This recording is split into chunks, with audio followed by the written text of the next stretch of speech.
The scream cuts across the Wyoming basin like a knife through bone, raw, human, desperate.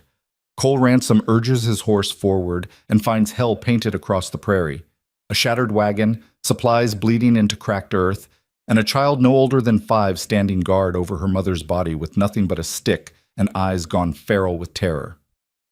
They said they only needed water, the girl whispers, and Cole knows someone did this on purpose.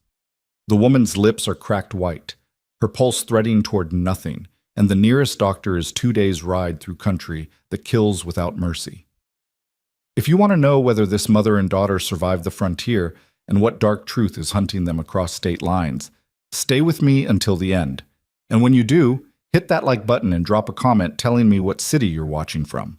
I want to see how far this story can travel. The Wyoming sky stretched thin and blue above Cole Ransom's head, the kind of endlessness that made a man feel both free and alone in equal measure.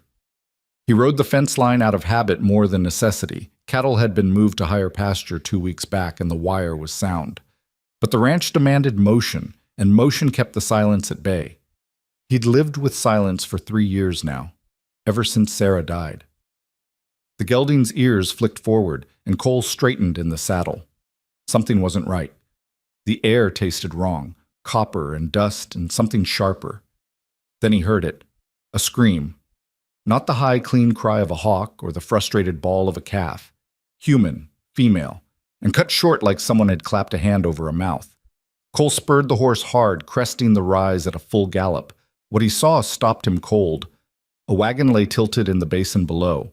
One wheel snapped clean off, supplies scattered across 20 yards of scrub grass. Flour dusted the ground white. A water barrel had split open, its contents soaked into earth that wouldn't give it back. And standing in the center of the wreckage, small and rigid as a fence post, was a child. She couldn't have been more than 5. Her dress was sun-faded calico, torn at the hem, and she gripped a branch in both hands, holding it like a weapon, like she knew how to use it. Her hair was dark, wild, pulled half loose from braids, but it was her eyes that hit Cole hardest. They were the eyes of something cornered. "Easy," Cole said, dismounting slow. He kept his hands visible, his voice low. "I'm not here to hurt you." The girl didn't move, didn't blink, just stood there, branch raised, between Cole and the woman lying motionless on the ground behind her. Cole's gut tightened. The woman, mid-20s maybe, dark hair matted with dust and blood, wasn't moving. Her skin had the gray-white look of someone sliding toward shock, and her lips were cracked deep enough to bleed. Dehydration, sunstroke, infection, if that gash on her temple was more than a day old. "Your mama?" Cole asked. The girl's chin lifted. "They said they only needed water." 4 words, clipped hard, and they told Cole everything he needed to know. "Who said that?" "Men." The girl's knuckles went white around the branch. 3 of them. They broke the wheel, took the horses. Cole's jaw set. He scanned the basin, no hoof prints deep enough to track, no direction clear enough to follow. Whoever had done this was long gone, and they'd meant for these 2 to die out here. "What's your name?" he asked. The girl hesitated, then, barely audible, "Piper." "Piper," Cole repeated, soft as he could manage. "My name's Cole, and I need you to let me help your mama, or she's not going to make it through the night." Piper's grip didn't loosen. "You'll take her." I'll take you both," Cole said. "To my ranch. It's an hour's ride. There's food, water, a bed." He crouched down, meeting her eyes. "But if I don't get her there soon, none of that's going to matter." For a long moment, Piper just stared at him. Then slowly, she lowered the branch. Cole moved fast. He checked the woman's pulse, thready, too fast, and ran his hands over her limbs, checking for breaks. Her left ankle was swollen, maybe sprained, and the head wound was ugly but not deep. Dehydration was the real killer. He uncapped his canteen and wet her lips, tilting her head just enough to let a few drops slide into her mouth. She didn't wake. "Piper," he said, "I need you to hold this." He handed her the canteen. "Keep it steady." The girl took it with both hands, serious as a soldier. Cole lifted the woman, light, too light, and settled her across the saddle. Piper climbed up behind without being asked, her small hands fisting in Cole's shirt. He swung up last, holding the woman steady with one arm and guiding the horse with the other. "Hold on," he said, and nudged the gelding into a careful trot. The ride back was the longest hour of Cole's life. The woman, Piper's mama, stayed unconscious, her breathing shallow and rattling in a way that made Cole's chest ache. Piper didn't speak. She just held on, her face pressed against his back, and Cole felt the tiny tremors running through her like a current. By the time the ranch came into view, low-slung log house, barn weathered silver, corrals empty in the fading light, the sun was sinking blood red behind the mountains. Cole carried the woman inside and laid her on the bed in the spare room. It hadn't been used since Sarah died, and the sheets smelled faintly of dust and lavender. He stripped the woman's boots off, checked the swelling in her ankle, and cleaned the gash on her temple with whiskey and boiled water. She flinched once, a soft sound escaping her throat, but didn't wake. Piper stood in the doorway, silent and watchful. "She's strong," Cole said, more to himself than the girl. "She'll fight." Piper didn't answer. Cole built a fire in the stove and set water to boil. He found bread, butter, cold chicken from yesterday's supper.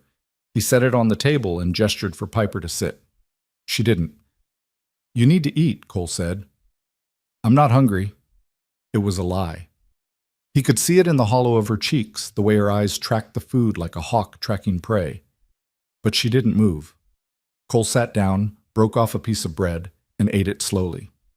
Then he pushed the plate toward her. "Your mama's going to need you strong when she wakes up," he said. "Can't do that on an empty stomach." Piper's resolve cracked. She darted forward, grabbed the chicken, and retreated to the corner by the stove. She ate fast, tearing at the meat with her teeth, her eyes never leaving Cole. He let her be. That night, Cole kept vigil by the woman's bedside. He changed the cloth on her forehead every hour, coaxed water between her lips when he could, and watched her chest rise and fall in the lamplight. Fever set in just after midnight, her skin burning, her body shaking hard enough to rattle the bed frame. Cole stripped the blankets back and soaked towels in cold water, laying them across her arms, her legs, her throat. He talked to her, low and steady, the way he used to talk to Sarah when the pain got bad. "You're going to be all right," he said.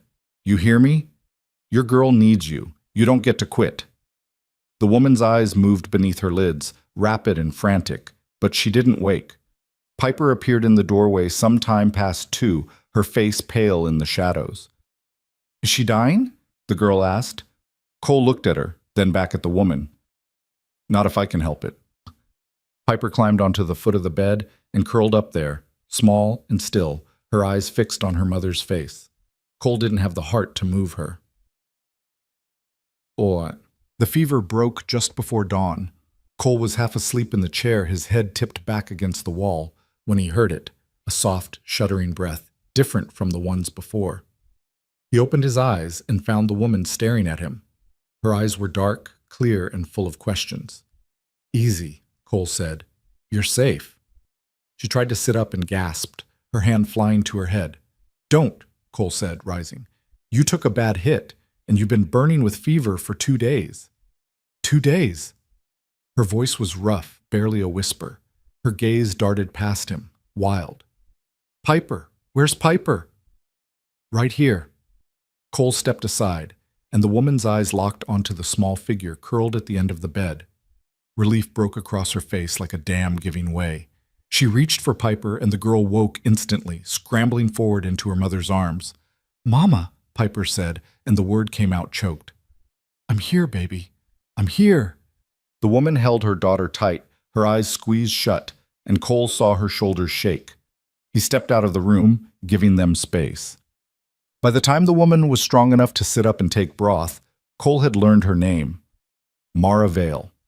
She'd been a school teacher in a town called Millerton, 200 miles east, widowed 6 months back when her husband, a freight hauler, was killed in what the marshal called a robbery gone wrong. She'd been traveling west to start over, to find work, to give Piper a life that didn't taste like grief. "And the men who broke your wagon?" Cole asked. Mara's face went hard. "I don't know who they were, but they weren't after water." "What were they after?" She looked at him for a long moment, weighing something. Then she said, quiet, "Me." Cole's gut turned to stone. "Why?" "I don't know." Mara's hands twisted in the blanket. But they knew my name, and they knew about Piper. That was when Cole understood. This wasn't random. This was deliberate, and whoever had sent those men wasn't done. Piper didn't speak for 3 days. She ate when Cole set food in front of her, slept curled against Mara's side, and watched everything with those sharp, wary eyes. But she didn't say a word. Then, on the 4th morning, Cole found her in the barn.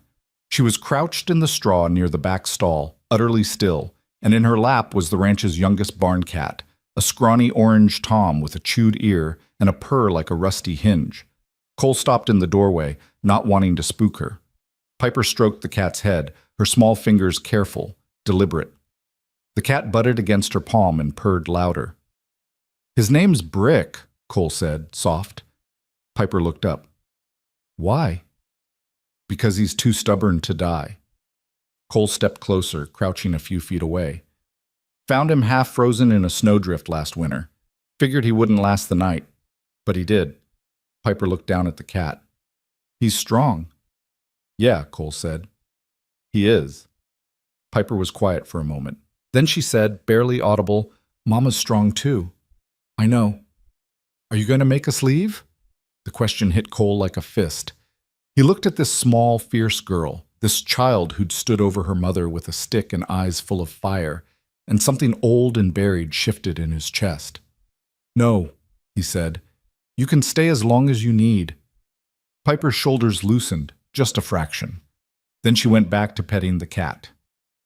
Mara was up and walking by the end of the week, though she still favored her left ankle and tired easy. She insisted on helping, washing dishes, mending a torn shirt, sweeping the kitchen floor, and Cole didn't fight her on it. He recognized the need to be useful, to prove you weren't a burden. He'd felt it himself after Sarah died. They fell into a rhythm. Cole worked the ranch, fixing fence, checking cattle, hauling water. Mara tended the house and kept Piper close. And slowly, the silence that had filled the place for 3 years began to crack. There was the sound of Piper's laughter when Brick chased a grasshopper across the porch, the smell of bread baking in the oven, the soft murmur of Mara reading aloud from an old book of fairy tales, Piper tucked against her side. Cole found himself lingering in the doorway, listening. One evening, Mara caught him. "You don't have to hover," she said, a faint smile tugging at her mouth. "Not hovering," Cole said. "Just making sure you're settled." "We're settled." Mara set the book aside, her expression turning serious. "And we owe you more than we can ever repay." "You don't owe me anything." "Cole." She said his name like a reprimand, gentle but firm. "You saved our lives. Don't pretend that's nothing." Cole looked at her, this woman who'd fought fever and fear and still held her head high, and felt something he hadn't felt in years. Hope. "You'd have done the same," he said. Mara's smile turned sad. "Not everyone would." The rider came on a Tuesday. Cole was shoeing a horse in the barn when he heard the hoofbeats, steady, deliberate, the gait of someone who wasn't in a hurry. He set the hoof down and stepped into the yard, his hand resting on the knife at his belt out of habit. The man who dismounted was tall, lean, dressed in a wool suit that had no business on a working ranch. He carried a leather satchel and wore spectacles that caught the light like coins. "Mr. Ransom?" the man said, his voice smooth and careful. "That's right." "My name is Gideon Sloan. I'm an attorney from Harbor City." He offered a hand and Cole shook it, briefly. "I'm here on behalf of a client regarding a Mrs. Mara Vale and her daughter, Piper." Cole's blood went cold. "What about them?" Sloan smiled and it didn't reach his eyes. "My client is Mrs. Eleanor Hastings, Piper's maternal grandmother. She's been searching for her daughter and granddaughter since the tragic death of Mr. Daniel Vale 6 months ago. She's quite concerned for their welfare." "They're fine," Cole said, flat. "I'm glad to hear it." Sloan adjusted his spectacles. "However, Mrs. Hastings believes that a child of Piper's age would be better served in a stable urban environment, with access to education, proper medical care, and the resources a woman of Mrs. Hastings' means can provide." Cole's jaw tightened. "Piper's got everything she needs right here." "With all due respect, Mr. Ransom, you're a bachelor rancher living alone in the Wyoming Territory. That's hardly an appropriate environment for a young girl. Sloane's tone was polite, reasonable, and cold as January ice. Mrs. Hastings is prepared to petition for custody, for Piper's sake. Behind Cole, the screen door opened. Mara stood on the porch, Piper half hidden behind her skirts. Her face was pale, but her voice was steady. "My mother," she said, "doesn't care about Piper's sake. She cares about control." Sloane turned toward her, his expression shifting to something meant to be sympathetic. "Mrs. Vale, I understand this is difficult, but your mother only wants what's best." "My mother," Mara cut in, her voice hardening, "disowned me when I married Daniel. She called him common, worthless. She told me I was dead to her." She stepped forward, her hand tight on Piper's shoulder. "She didn't want anything to do with us then, and she doesn't get to take my daughter now." Sloane's smile thinned. Mrs. Hastings is willing to overlook past grievances in the interest of her granddaughter's well-being. "Tell Mrs. Hastings," Mara said, each word deliberate, "that she can go to hell." Sloane's expression didn't change, but something cold flickered behind his eyes. He reached into his satchel and withdrew a folded document, offering it to Mara. "This is a formal notice of intent to file for custody," he said. "You'll be expected to appear before a judge in Redstone within 30 days. I suggest you retain legal counsel." Mara took the paper, her hand shaking. Sloane tipped his hat, climbed back into the saddle, and rode off without another word. Cole watched him go, his fists clenched so hard his knuckles ached. When the dust settled, Mara sank onto the porch step, the notice crumpled in her hand. Piper pressed against her side, silent and pale. "She can't take her," Mara whispered. "She can't." Cole crouched in front of her, meeting her eyes. "She won't," he said. Mara looked at him, desperate and fragile and fierce all at once. "How do you know?" "Because I won't let her." And in that moment, Cole Ransom made a promise he intended to keep, no matter what it cost. That night, sleep didn't come. Cole sat at the kitchen table, the custody notice spread flat in the lamplight, reading the same lines over and over until the words blurred. Legal jargon, cold, clinical language that reduced Piper to a case number and Mara to an unfit guardian. He'd seen plenty of cruelty in his life, men who'd steal, lie, kill for a few dollars. But this was different. This was cruelty dressed up in respectability, signed and sealed and delivered like it was righteous. The floorboards creaked behind him. Mara stood in the doorway, wrapped in one of Sarah's old shawls. Her hair was loose, her feet bare, and her eyes were shadowed with exhaustion. "Can't sleep either?" she asked. "No." She crossed to the table and sat down across from him, her hands folding together in her lap. For a long moment, neither of them spoke. The lamp hissed softly. Outside, the wind rattled the shutters. "Tell me about her," Cole said finally. "Your mother." Mara's mouth tightened. "What do you want to know?" "Why she'd do this?" Mara looked down at her hands. "Eleanor Hastings doesn't do anything without a reason, and the reason is never kindness." She paused, choosing her words carefully. "My father was a shipping magnate, wealthy, powerful. When he died, my mother inherited everything, the business, the estate, the reputation. She built her life around control. Who she knew, who owed her favors, who she could manipulate. And you didn't fit," Cole said. "No." Mara's voice went soft, distant. "I wanted to teach.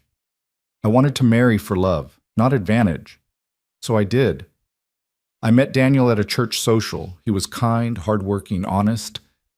Everything my mother despised." She looked up, meeting Cole's eyes. "She told me if I married him, I was no longer her daughter. So I chose him. And I never looked back. Until now." Mara's jaw clenched. She didn't care about me when I was struggling to make ends meet after Daniel died. Didn't care when Piper and I were living in a boarding house with one room and no heat. But now she wants custody? She shook her head, bitter. There's something else, something she's not saying. Cole believed her. He'd seen the lawyer's face, the cold calculation behind the polite words. This wasn't about a grandmother's love. This was a transaction. "We'll fight her," he said. Mara's expression cracked, just for a second. "With what?" I don't have money for a lawyer. I don't have... Her voice broke, and she pressed a hand to her mouth, her shoulders shaking. Cole rose, moved around the table, and crouched beside her chair. He didn't touch her, didn't know if he had the right, but he stayed close. "You've got me," he said, quiet and steady. "And I'm not letting her take Piper. I don't care what it costs." Mara looked at him, tears streaking her face, and something raw passed between them, gratitude, desperation, and something deeper that neither of them had words for. "Why?" she whispered. "Why would you do this for us?" Cole thought about the empty house, the silence, the 3 years he'd spent moving through days like a ghost, too numb to feel and too scared to care. "Because you brought life back," he said simply. Mara's breath caught. Then slowly, she reached out and took his hand. Her grip was warm, steady, and real. And for the first time in years, Cole didn't feel alone. The next morning, Cole rode into Benton, the nearest town with a telegraph office and a lawyer worth talking to. The ride took 4 hours through country that was equal parts beautiful and brutal, the kind of land that tested a man's mettle and didn't apologize. Benton was a rough-edged frontier town, all false front buildings and muddy streets, the kind of place where a man could get a drink, a meal, and a bullet in that order if he wasn't careful. Cole hitched his horse outside the law office and stepped inside. The man behind the desk was in his 50s, silver-haired, with the look of someone who'd seen the worst of human nature and wasn't impressed. His name was Elias Crane, and he had a reputation for being honest in a profession that didn't value it. "Mr. Ransom," Crane said, shaking Cole's hand. "What brings you to town?" Cole laid the custody notice on the desk. "This." Crane picked it up, read it, and his expression darkened. "Eleanor Hastings, I know the name. She's got reach, money, influence, connections in Cheyenne and beyond." He set the paper down and looked at Cole. "This won't be easy." "I didn't expect it to be." "What's your relationship to the mother and child?" "They're staying at my ranch," Cole said. "Mara's recovering from an attack. Someone sabotaged their wagon, left them to die in the basin. If I hadn't found them, they'd be dead." Crane's eyebrows lifted. "You report it to the marshal?" "Not yet." "Do it. Today." Crane leaned back in his chair, steepling his fingers. "If this goes to court, the judge is going to look at stability, safety, and resources. Mrs. Hastings will argue that a wealthy home in Harbor City is better for the child than a bachelor's ranch in the middle of nowhere." "It's not the middle of nowhere," Cole said, his voice hard. "It's a working ranch. Clean. Safe. Piper's happy there." "I believe you, but you're going to have to prove it." Crane paused. "There's one way to make this case stronger." "How?" "Marry the mother." Cole went still. Crane continued, matter of fact. "A married couple with stable income and a home is a lot harder to argue against than a single woman with no resources and a bachelor offering charity. It removes the question of propriety, makes you a legal guardian, gives you standing in court." "That's..." Cole stopped, the words tangling in his throat. "Practical," Crane finished. "I'm not saying it's romantic. I'm saying it's effective." He met Cole's eyes. "But it only works if both of you are willing. A marriage of convenience is still a marriage. And if the judge gets even a whiff that it's a sham, you'll lose." Cole's mind raced. Marriage. He hadn't even considered it, not since Sarah. The thought of standing in front of a preacher again, saying those vows, felt like opening a wound that had barely healed. But then he thought of Piper, of Mara, of the way the ranch had stopped feeling like a tomb. "I'll talk to her," he said. Crane nodded. "Do it soon. We've got less than 30 days, and I need time to build a case." Cole made one more stop before leaving town, the marshal's office. Marshal Tom Grady was a broad-shouldered man with a handlebar mustache and the kind of eyes that had seen too much and remembered all of it. He listened to Cole's account of the wagon attack without interrupting, his expression growing grimmer with every detail. "3 men, Grady repeated. "Knew her name. Knew about the girl." "That's what she said." Grady leaned back in his chair, his jaw working. "I'll send word to the neighboring counties, see if anyone's reported similar incidents. But without descriptions, without tracks..." He shook his head. "It's a long shot." "I know." Cole stood. "But I wanted it on record." "Smart." Grady walked him to the door. You watch yourself, Ransom. If someone's targeting that woman, they might not stop just because she's at your place. Cole's hand drifted to the revolver at his hip. Let them try. By the time Cole rode back to the ranch, the sun was sinking low, painting the sky in shades of burnt orange and deep violet. He found Mara in the kitchen, kneading bread dough with flour dusted across her hands and forearms. Piper sat at the table, carefully copying letters onto a slate. Mara looked up when Cole entered, her expression hopeful and anxious all at once.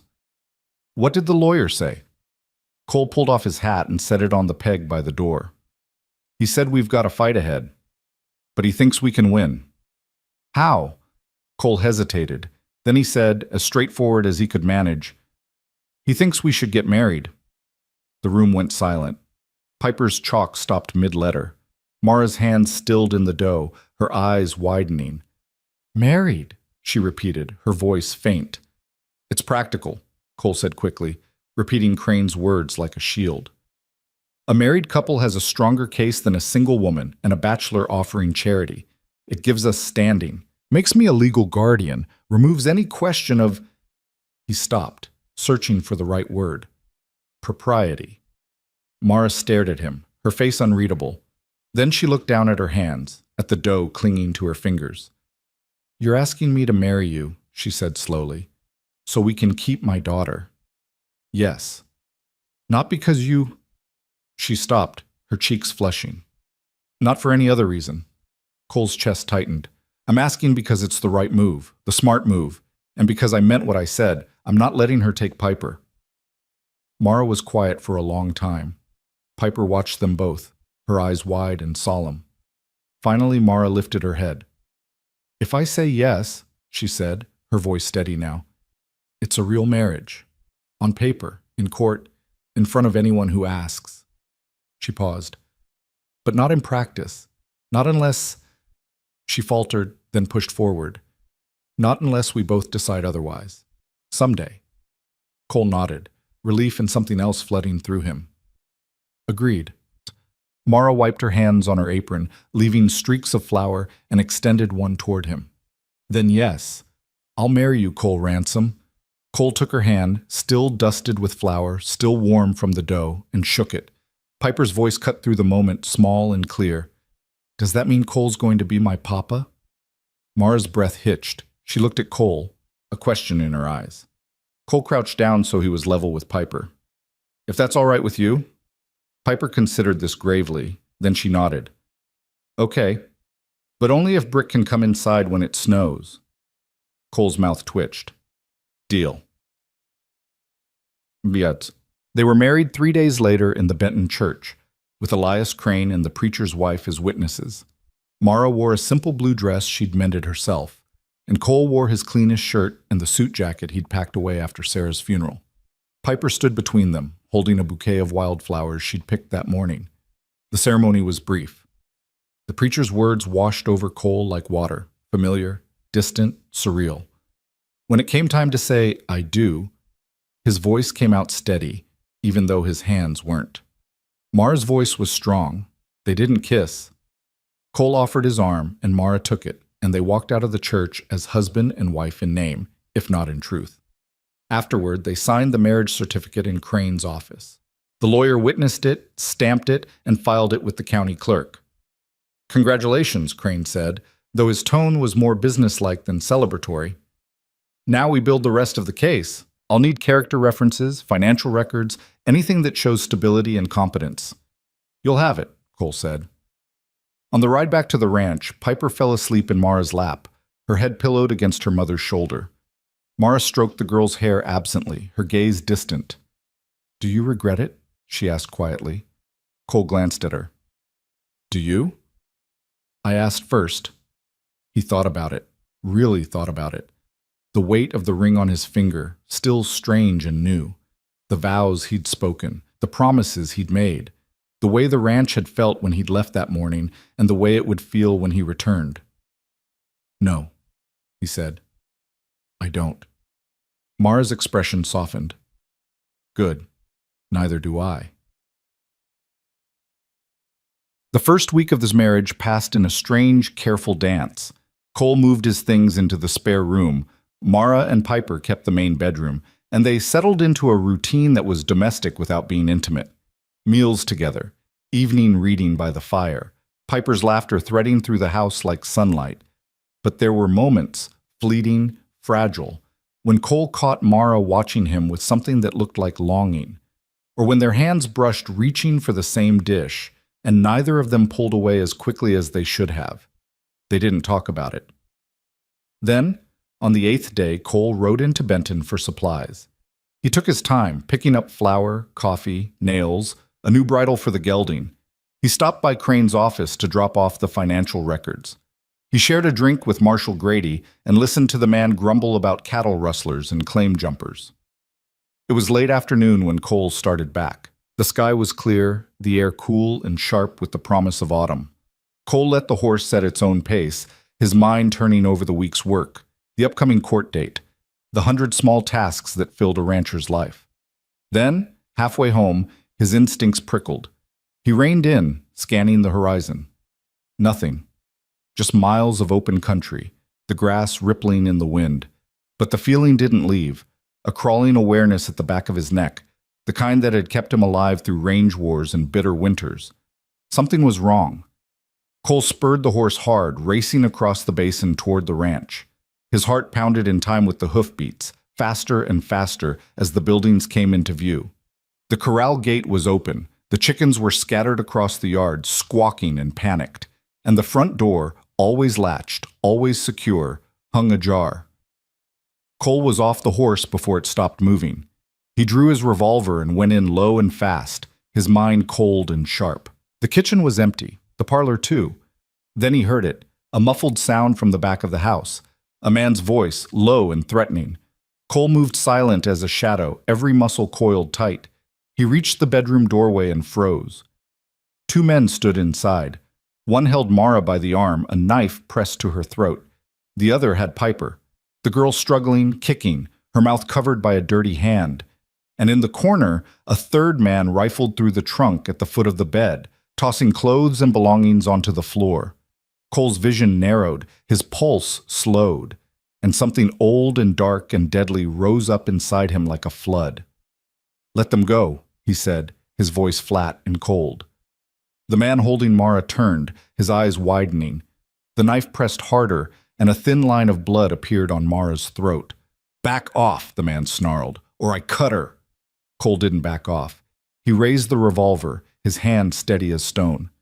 "You've got 3 seconds," Cole said. "Then I put a bullet in your skull." "You won't risk it," Cole fired. The shot cracked through the room like thunder. The man holding Piper dropped instantly, a hole punched clean through his shoulder. He hit the floor screaming, and Piper scrambled away, her eyes wild. The man with the knife jerked, his grip loosening on Mara. She twisted, drove her elbow into his ribs, and broke free. Cole moved. He crossed the room in 2 strides and slammed the butt of the revolver into the man's temple. The man crumpled. The 3rd man lunged, pulling a pistol from his belt, and Cole kicked it out of his hand, grabbed him by the collar, and threw him against the wall hard enough to crack plaster. "Stay down," Cole growled. The man stayed down. Cole turned, his chest heaving, and found Mara and Piper huddled together by the bed. Mara's hand was pressed to her throat, blood seeping between her fingers. Piper's face was white, her eyes locked on Cole like he was something out of a nightmare. For a long moment, no one moved. Then Mara whispered, "Cole?" He dropped the gun and crossed to them, his hands shaking now, adrenaline crashing through him like a wave. "Are you hurt? Is she—" "We're okay," Mara said, her voice trembling. "We're okay." Cole reached for the cloth on the washstand and pressed it gently to Mara's throat. The cut was shallow, painful, but not deep. She winced, but didn't pull away. Behind them, the man Cole had shot groaned, clutching his shoulder. The other 2 were unconscious, or close to it. "Piper," Cole said, his voice rough. "Go to the kitchen. Don't come back until I say." Piper hesitated, then nodded and ran. Cole hauled the 3 men outside, tied them to the corral fence with rope meant for cattle, and rode hard for Benton to fetch the marshal. By the time he returned with Grady and 2 deputies, the sun had set, and the ranch was dark except for the lamp burning in the kitchen window. Mara was waiting for him on the porch. E- Later, after the marshal had taken the men into custody and promised to send word once they talked, Cole sat at the kitchen table with his head in his hands. Mara stood by the stove, a bandage wrapped around her throat, her expression unreadable. "You scared her," she said quietly. Cole's head snapped up. "I saved her." "I know." Mara's voice was soft but firm. "But you scared her. She's never seen anyone move like that, fight like that." Cole looked away, shame and anger twisting in his gut. "I didn't have a choice." "I'm not saying you did." Mara crossed to the table and sat down across from him. "I'm saying you need to talk to her, so she understands." "Understands what?" Mara met his eyes. "That you're still the man who saved us, not the man who hurt them." Cole's throat tightened. "What if I can't promise her that?" Mara reached across the table and took his hand, her grip fierce and steady. "Then promise her you'll try." Sobbed. That night, Cole knocked softly on Piper's door. She was curled in bed, Brick the cat tucked against her chest, her eyes open and watchful in the dark. "Can I come in?" Cole asked. Piper nodded. Cole sat on the edge of the bed, his hands resting on his knees. For a long moment, he didn't know what to say. "I'm sorry I scared you," he said finally. Piper didn't answer. "I did what I had to do to keep you and your mama safe," Cole continued. "But I know it was hard to see." Piper's voice was small, uncertain. "Are you a bad man?" Cole's chest ached. "I don't know, maybe. Sometimes." He paused, choosing his words carefully. "But I'm trying to be good. For you. For your mama." Piper looked at him for a long time, her dark eyes searching his face. Then she said, "Mama says bad men don't say sorry." Cole's breath caught. "She says you're the best man she knows." Something broke inside Cole. Something old and scarred and hidden. He reached out, and Piper let him pull her into a hug, small and warm and trusting against his chest. "I'll keep you safe," he whispered. "I promise." And this time, he believed it.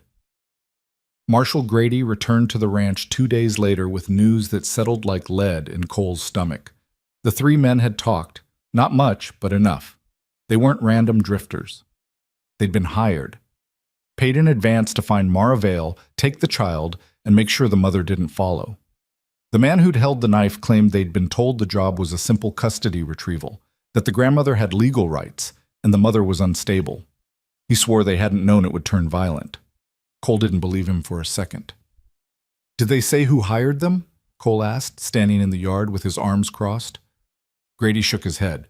"They dealt with a middleman, some lawyer's clerk out of Cheyenne, paid in cash, no names exchanged. But the description matches someone who works for a firm with ties to Harbor City." He paused, his expression grim. "Eleanor Hastings' firm." Mara, standing on the porch with Piper behind her, went pale. "She sent them." "Can't prove it in court," Grady said. "Not without the middleman, and he's gone to ground. But yeah, I'd bet my badge she's behind it." Cole's hands curled into fists. "So what now?" "Now you lawyer up, like you're already doing, and you watch your backs." Grady's gaze shifted to Mara. "She's escalating, ma'am, which means she wants something more than just custody." Mara's voice came out tight. "What could she possibly want?" Grady hesitated, then said carefully, "Your late husband, Daniel Vale, what did he do for a living?" "He was a freight hauler. He worked contracts, dry goods, mining equipment, lumber." "Any chance he had money put away? Property? Anything worth killing over?" Mara frowned, shaking her head. "We lived paycheck to paycheck. When he died, there was barely enough to cover the funeral." "You sure about that?" "I'm sure." Mara's voice hardened. "Why?" Grady pulled a folded telegram from his pocket and handed it to her. "This came through yesterday, from a bank in Denver. They've been trying to reach you for months." Mara unfolded the telegram, her eyes scanning the lines. Then her face went slack. "What is it?" Cole asked, moving closer. Mara's hands shook. It's a trust. In Piper's name." She looked up, disbelief written across her face. "Established by Daniel's father before he died. managed by a firm in Denver. The principal is, her voice broke, $200,000. The air went out of the yard. Cole stared at her. 200,000. That's what it says. Mara's voice was faint, hollow. It was supposed to transfer to Piper when she turned 5. But because Daniel died, they needed my signature to release it. They've been sending letters to our old address in Millerton. I never got them. Grady's jaw tightened. But I'll bet someone else did. Mara's face crumpled. My mother, she must have found out. That's why she wants Piper. Not because she cares, because of the money. Cole felt something dark and furious rise in his chest. She tried to have you killed over money. She tried to take Piper. Mara's voice shook with rage and grief. She was willing to murder me for a trust fund. Grady stepped forward, his tone firm. Listen to me. This changes everything. You've got motive now, real motive. We bring this to the judge, show the connection between the trust and the custody claim. It'll gut her case. Will it be enough? Cole demanded. It's a hell of a lot better than what we had before. Grady looked between them. But you need to move fast. The hearing's in 3 weeks, and if she gets wind that you know about the trust, she'll come at you harder. Mara straightened, her hand finding Piper's shoulder. Then we move first. Cole met her eyes and saw something he recognized. The same cold determination he'd felt when he'd pulled the trigger 2 days ago. She wasn't running anymore. She was ready to fight. We tell Crane everything, Cole said, and we make damn sure she doesn't get another chance. Grady nodded. I'll telegraph Denver, get copies of the trust document sent to Crane's office. And I'll keep men watching the roads into town. If anyone else comes looking for you, we'll know. After Grady left, Mara stood on the porch for a long time, staring out at the horizon. Piper had gone inside to feed Brick, leaving Cole and Mara alone in the fading afternoon light. $200,000, Mara said softly. Daniel never told me. Maybe he didn't know, Cole offered. Or maybe he knew exactly what my mother would do if she found out. Mara's voice turned bitter. He was protecting us, even after he died. Cole moved to stand beside her, close but not touching. You don't have to take the money. Mara looked at him sharply. What? If it's the money she wants, take it off the table. Sign it away. Give it to charity, to the church, to anyone but her. Remove the reason she's coming after you. Mara stared at him like he'd grown a second head. That's Piper's future, her education, her security. Piper's future is being alive, Cole said, his voice hard. And as long as that money exists, your mother's going to keep coming. You think one court case is going to stop her? She'll appeal. She'll file motions. She'll hire more men. He turned to face her fully. But if the money's gone, she's got no reason to fight. Mara's breath came fast, her eyes searching his face. You'd really ask me to give up $200,000. I'm asking you to choose your daughter over money you never had. For a long moment, Mara said nothing. Then slowly she nodded. You're right. If it comes down to it, if that's what it takes to keep her safe, I'll do it. Cole felt something settle in his chest, solid and sure. Then we'll make sure the judge knows that you're willing to walk away from a fortune to protect your child. And if my mother still fights? Cole's jaw set. Then we fight harder. That night, after Piper had fallen asleep and the house had gone quiet, Mara found Cole in the barn. He was mending tack by lantern light, his hands moving with the kind of steady focus that came from years of solitary work. Can I ask you something? Mara said from the doorway. Cole looked up. Always. She stepped inside, wrapping her arms around herself against the night chill. That day, when those men came, you moved like, she struggled for the words, like you'd done it before. Cole's hand stilled on the leather. He'd known this conversation was coming, had dreaded it. I have, he said quietly. Mara waited, patient and still. Cole set the tack aside and leaned back against the workbench, his gaze distant. Before I settled here, I rode with a cattle outfit down in Texas. Big operation. We moved herds from the Brazos to the railheads in Kansas. Dangerous work. Rustlers, claim jumpers, men who'd kill you for your horse. He paused, the memories pressing close. I was young, fast, good with a gun, and I didn't hesitate. How many men? Mara asked, her voice soft. Does it matter? It does to me. Cole met her eyes. 7. That I know of. Maybe more. His throat tightened. I told myself it was self-defense, that they drew first, that I didn't have a choice, and most of the time that was true. But there were moments when He stopped, the words catching, when I wanted it, when pulling the trigger felt right. Mara didn't flinch, didn't pull away. She just watched him with those steady, unflinching eyes. After the last time, Cole continued, I quit. Came north. Found this land. Built the ranch. Married Sarah. His voice roughened. I thought I could bury it. Thought if I lived quiet and worked hard, I could be someone different. And then we showed up, Mara said. And then you showed up. Cole's hands clenched. And the first time someone threatened you, it all came back, like it had been waiting, like I'd just been pretending. Mara crossed the barn floor and stood in front of him, close enough that he could see the lamplight reflected in her eyes. Do you regret it? She asked. Saving us? No. Do you regret who you had to be to do it? Cole thought about the weight of the revolver in his hand, the cold clarity that had come over him, the way his body had moved without thought, driven by instinct and old, brutal knowledge. I regret that Piper had to see it, he said.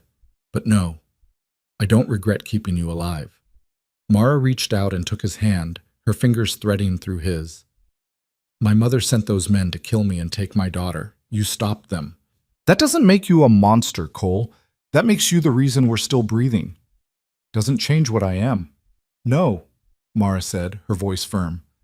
But what you are is a man who's trying, a man who feels guilt, a man who came back to check on us even when everything in him must have been screaming to run.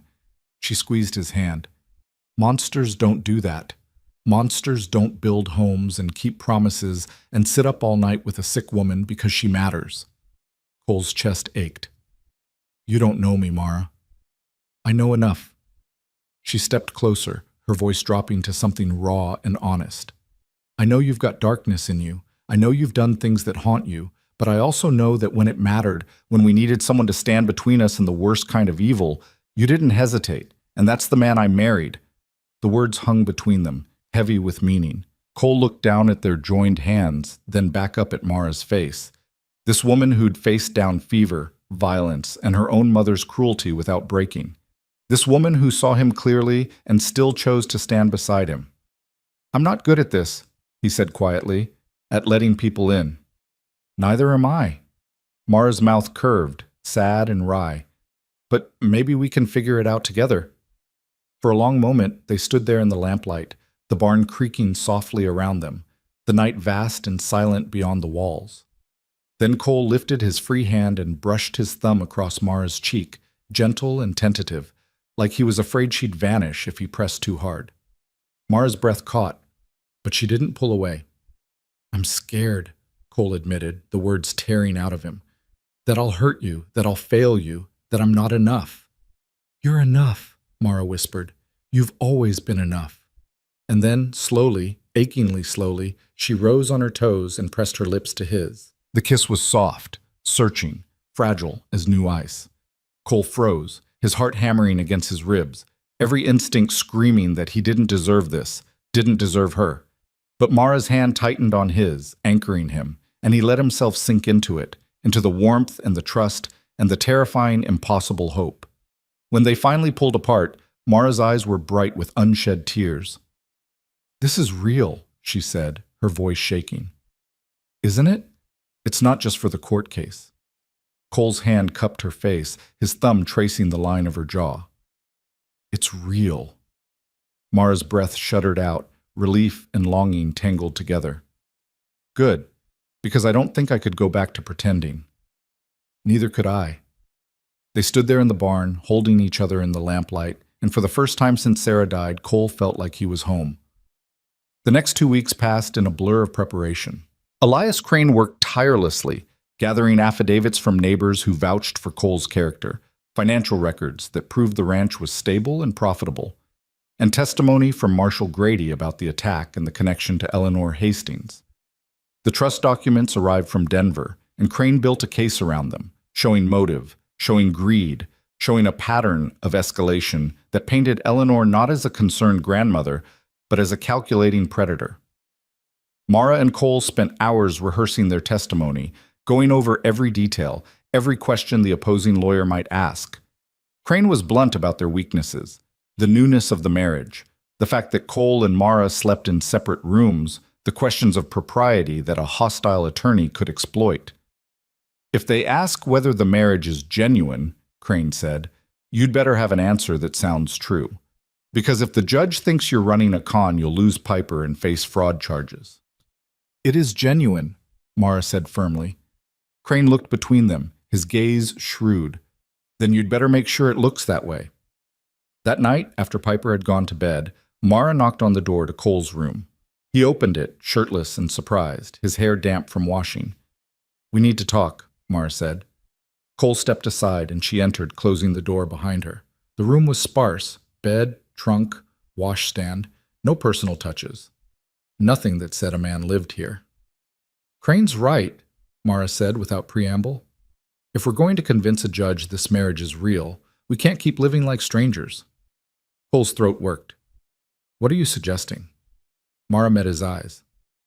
I'm suggesting we share a room, that we act like a married couple in every way that matters, at least where anyone can see. And where they can't? Mara's cheeks flushed, but her voice stayed steady. That's up to us. But Cole, if we're doing this, if we're really fighting for Piper together, then I need to know you're all in, not just for the court, for us. Cole crossed the small room and stood in front of her, his heart pounding so hard he could feel it in his throat. I'm all in, he said. I have been since the day I found you. Mara's eyes shone.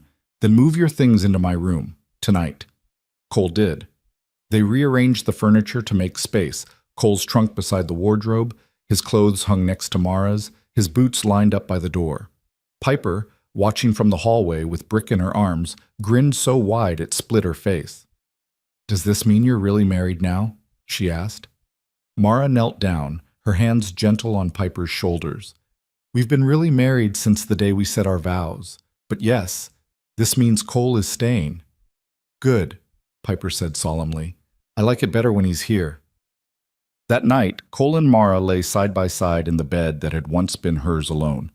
A careful distance between them, both staring at the ceiling in the dark. This is strange, Mara whispered. Yeah, Cole agreed. But good strange. Yeah. Mara turned her head to look at him. Cole? Thank you. For everything. Cole reached across the space between them and found her hand, lacing his fingers through hers. You don't have to thank me, he said. This is where I want to be. Mara's grip tightened, and they fell asleep like that, hands clasped, hearts guarded, but opening, two broken people learning to be whole. 3 days before the hearing, a telegram arrived. Cole was in the barn when Mara came running, her face white, the paper clutched in her hand. What is it? Cole demanded, dropping the shovel and crossing to her. Mara's voice shook. It's from Crane.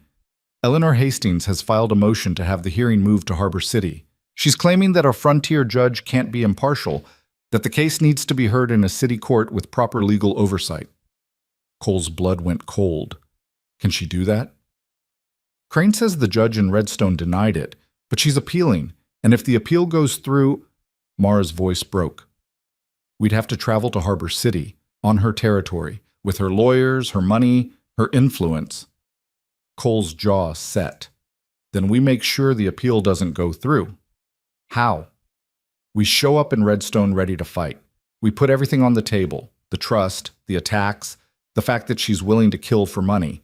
We make it so clear, so undeniable, that no judge in their right mind would hand Piper over.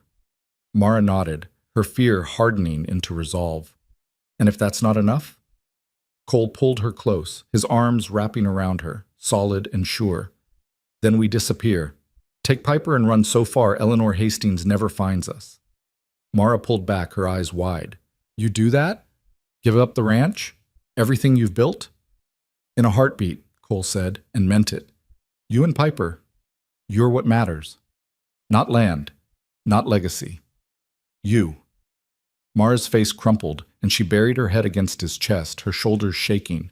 Cole held her, his hand stroking her hair, his heart breaking and mending all at once.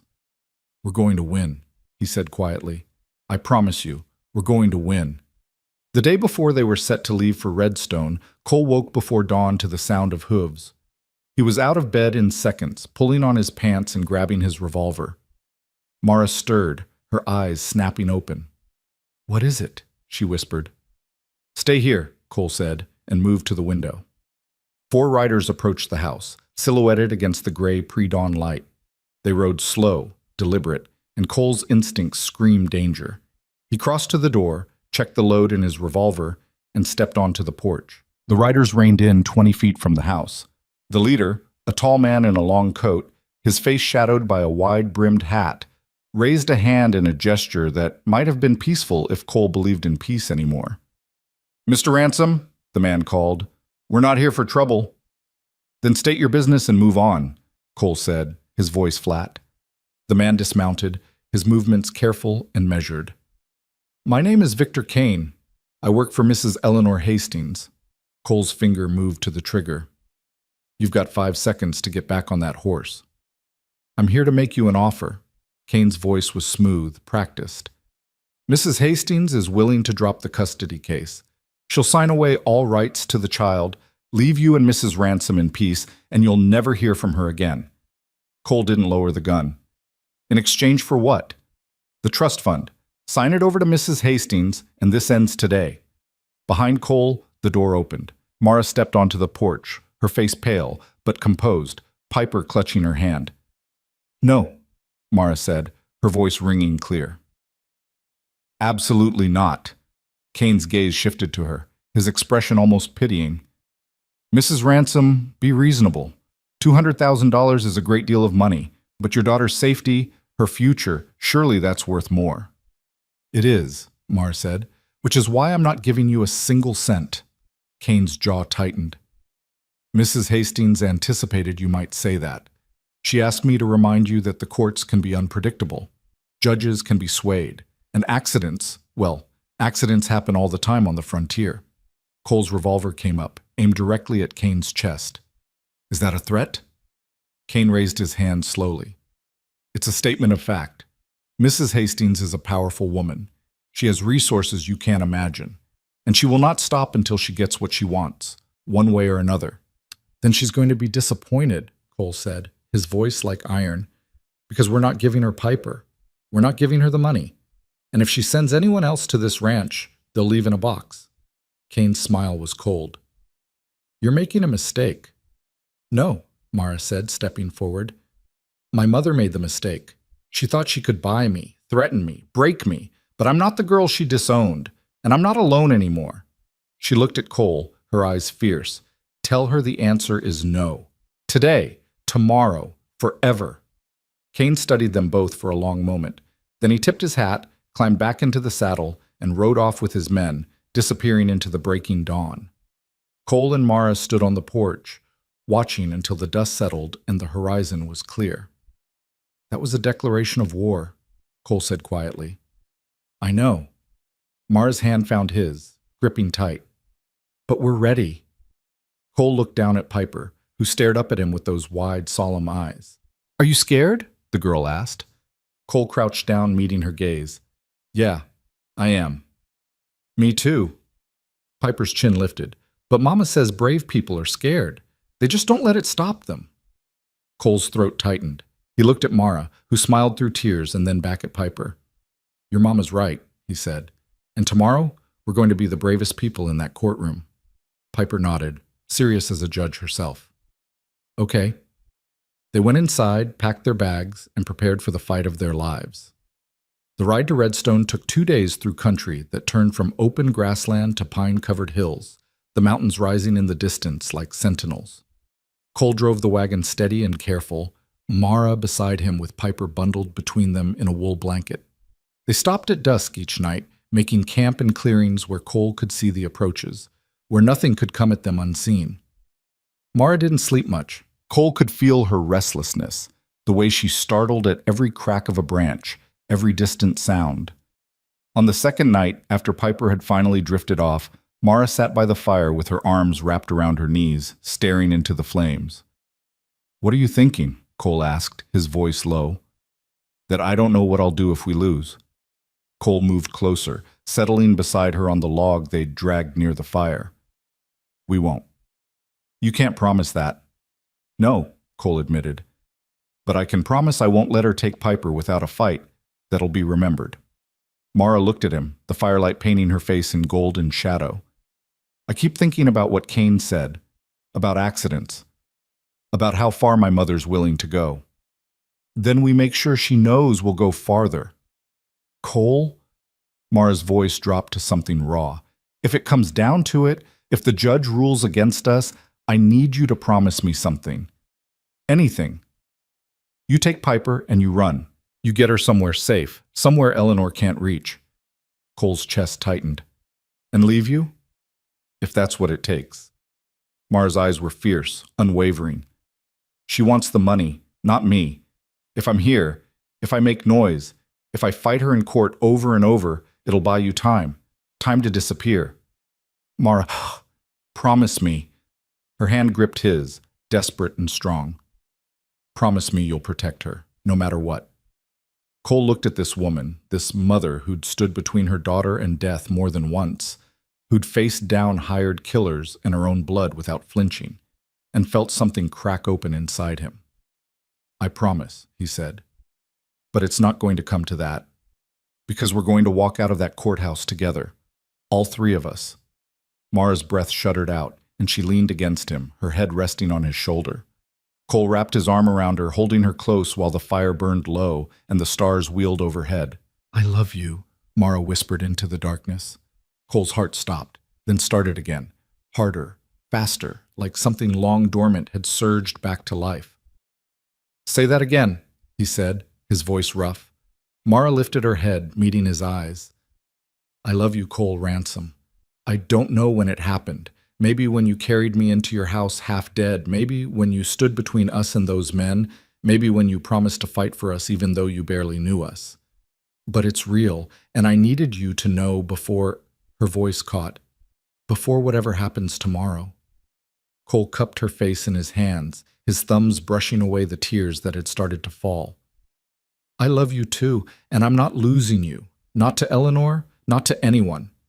He kissed her then, fierce and claiming and full of every promise he didn't have words for. Mara kissed him back with the same desperation, her hands fisting in his shirt, and for a moment the world narrowed to just the two of them, two people who'd been broken and alone finding something whole in each other.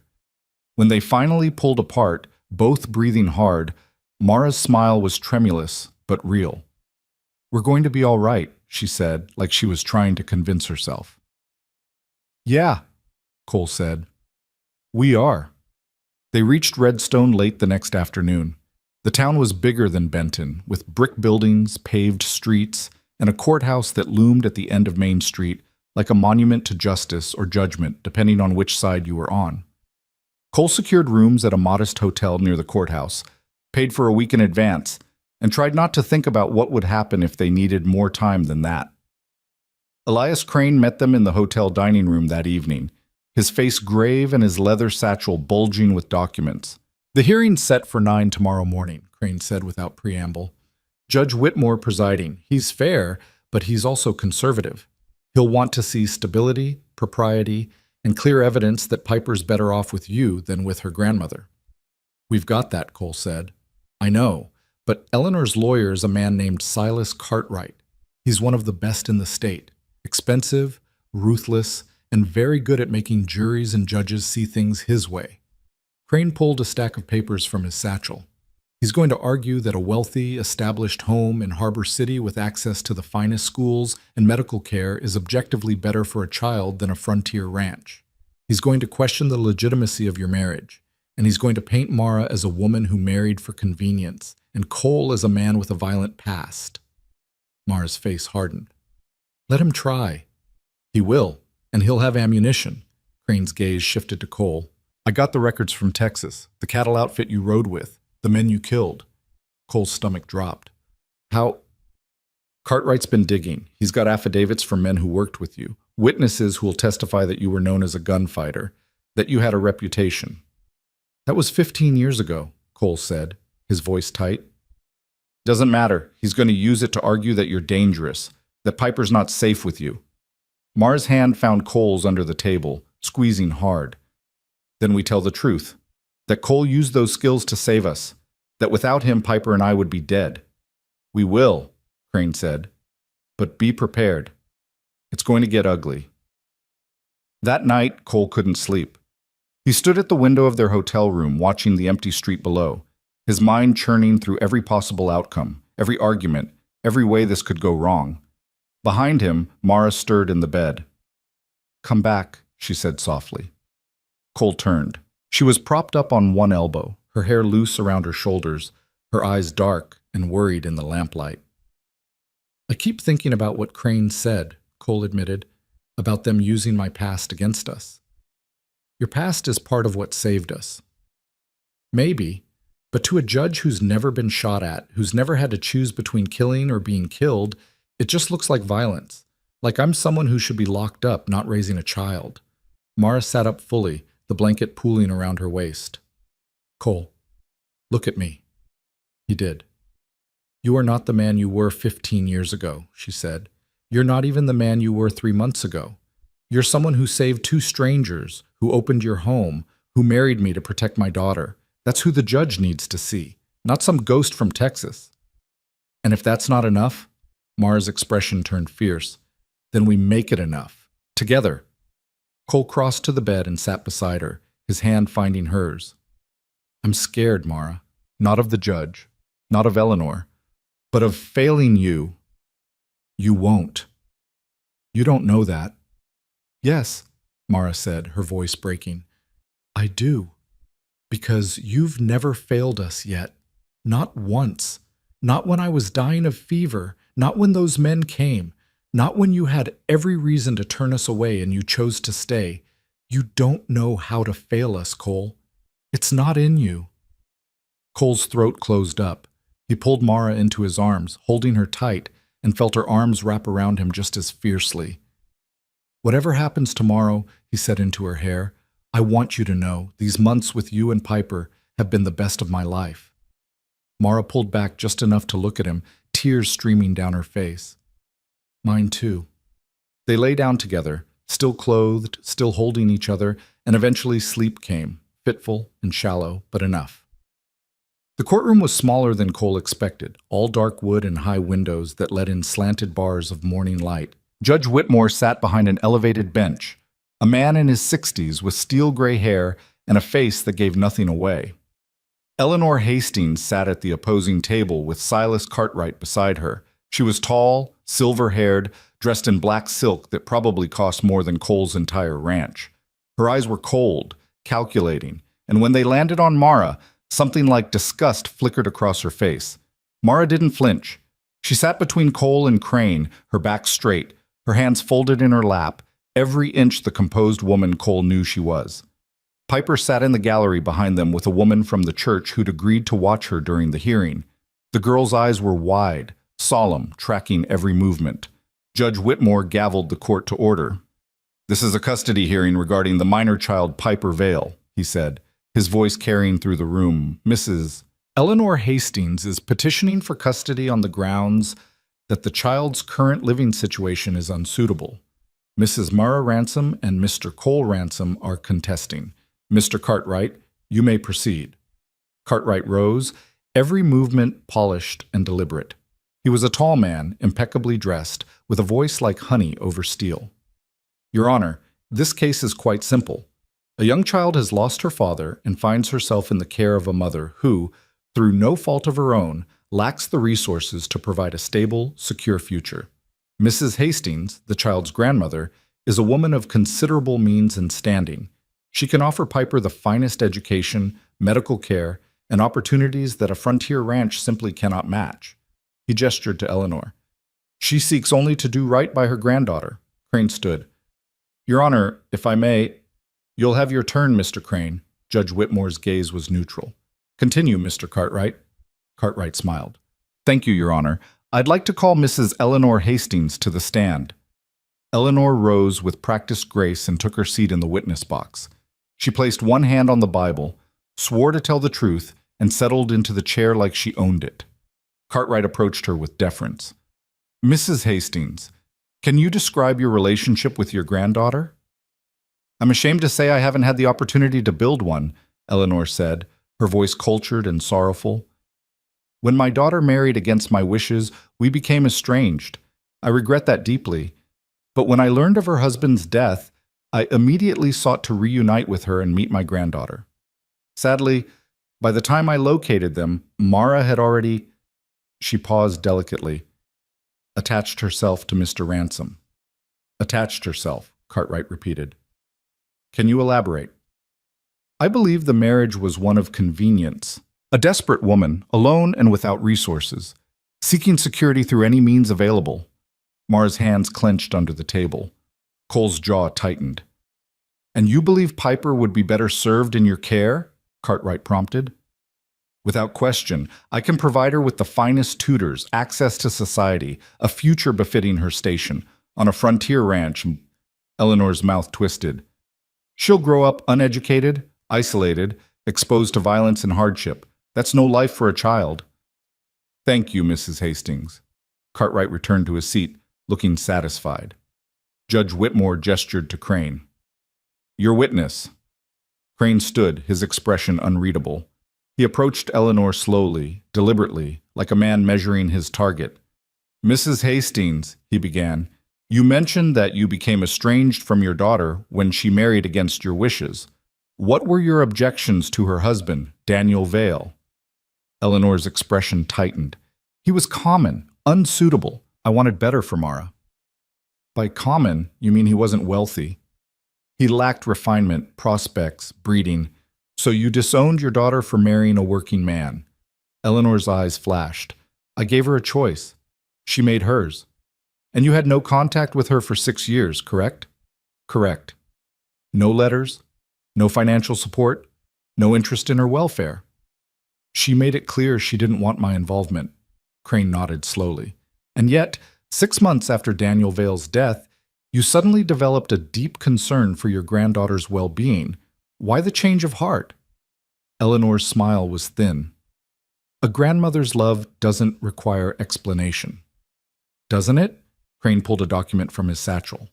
Your Honor, I'd like to enter into evidence a copy of the trust established for Piper Vale by her paternal grandfather. The principal amount is $200,000, to be released upon Piper's 5th birthday, or in the event of her father's death, whichever comes first. A murmur rippled through the courtroom. Judge Whitmore's eyebrows lifted. Cartwright shot to his feet. Objection. Relevance. I'm establishing motive, Your Honor, Crane said calmly. I'll allow it. Continue, Mr. Crane. Crane turned back to Eleanor. Mrs. Hastings, when did you first learn about this trust? Eleanor's composure cracked, just slightly. I don't see how that's relevant. Answer the question, please. Several months ago.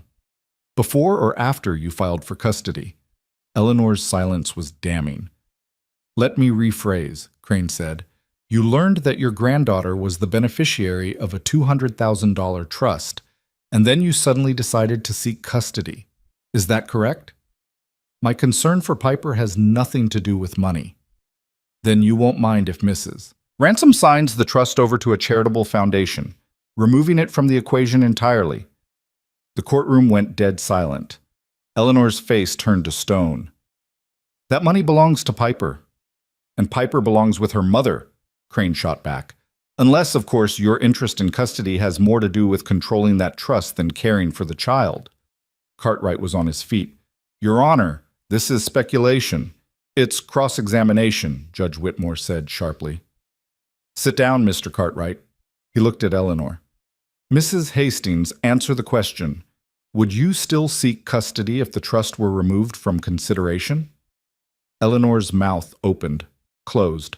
Her eyes darted to Cartwright, who gave a barely perceptible shake of his head. She stopped. I believe Piper deserves the best care possible. That's not an answer, the judge said.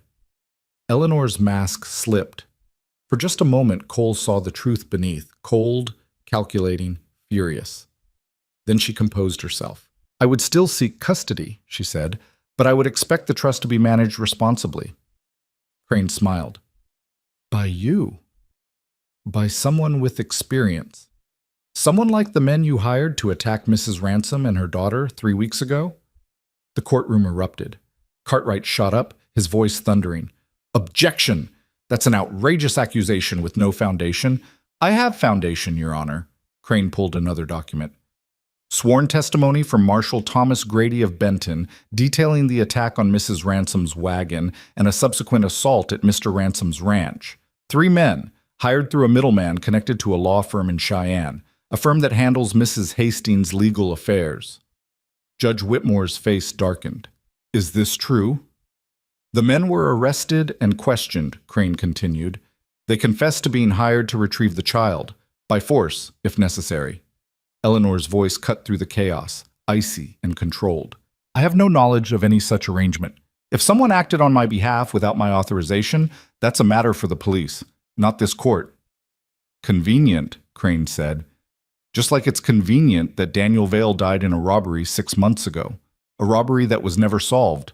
A robbery that happened 3 weeks after the trust became active. Mara gasped. Cole's blood turned to ice. Cartwright was livid. Your Honor, this is wild conjecture. Is it? Crane turned to face the judge. Daniel Vale was killed in what authorities called a botched robbery, but nothing was taken, his wagon wasn't touched, and the only witness, a man who's since disappeared, gave a description that matches one of the men arrested at the Ransom Ranch. Judge Whitmore's gavel came down hard. Mr. Crane, do you have evidence linking Mrs. Hastings to Daniel Vale's death? Not yet, Your Honor, but I have enough to warrant an investigation. The judge's expression was granite. This hearing is in recess. I want both parties in my chambers, now. The judge's chambers were austere, shelves of law books, a single window overlooking the street, and a desk scarred with decades of use. Judge Whitmore sat behind it, his fingers steepled, his expression unreadable. Eleanor and Cartwright stood on one side, Mara, Cole, and Crane on the other. Mr. Crane, the judge said, his voice measured, you've made serious allegations. If you can't substantiate them, you're flirting with contempt. I understand, Your Honor, but the pattern is clear. Patterns aren't proof. The judge's gaze shifted to Eleanor. Mrs. Hastings, I'm going to ask you directly. Did you have any involvement in the attacks on your daughter? Eleanor's voice was cold. Absolutely not. Did you have any knowledge of them before they occurred? No. Judge Whitmore studied her for a long moment. Then he turned to Mara. Mrs. Ransom, what do you want? Mara's voice was steady. I want my daughter to stay with me, and I want my mother to leave us alone. And the trust? Mara looked at Cole. He gave the smallest nod. I'll sign it away, Mara said. Every cent. To a children's hospital, an orphanage. I don't care, as long as my daughter is safe. Eleanor's composure finally shattered. You'd throw away her future out of spite. Out of love, Mara cut in, her voice ringing. Something you've never understood. Judge Whitmore raised a hand. Enough. He looked at Crane. If Mrs. Ransom is willing to relinquish the trust, does that satisfy your client?